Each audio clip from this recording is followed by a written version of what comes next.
This single equation helps you understand why discrete signals have different properties to continuous signals. Let me explain. So in continuous time, the period of a signal or complex exponential is 2 pi over omega. If we increase the frequency, we know that the period will decrease. The period is allowed to take any value in time.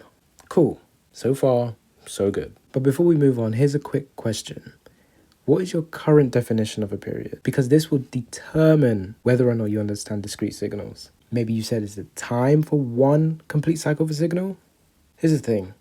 There are only distinct indices in discrete time.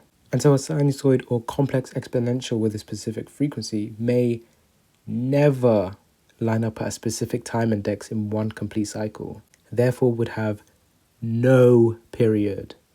Well, let's imagine a complex exponential. Shifting its phase by any multiple of 2 pi is equivalent to the original exponential, because a complex exponential and a sinusoid repeat every 2 pi radians.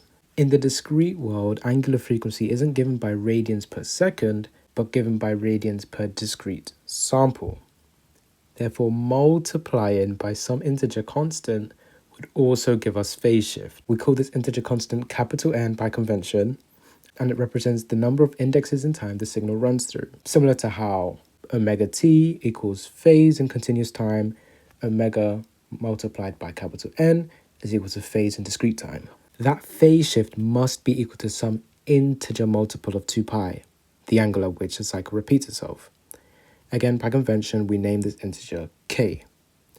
So in discrete time, it is not enough that the period is the length of time to complete one full revolution.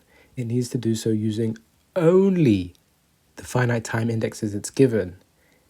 A period of 4.3 indexes isn't possible, hence this formula. The definition of a period in continuous time sounds like you have to find the time it takes for exactly one full complete cycle, which is true, but in discrete time, a period occurs when a signal returns to its original starting position exactly some discrete time index later.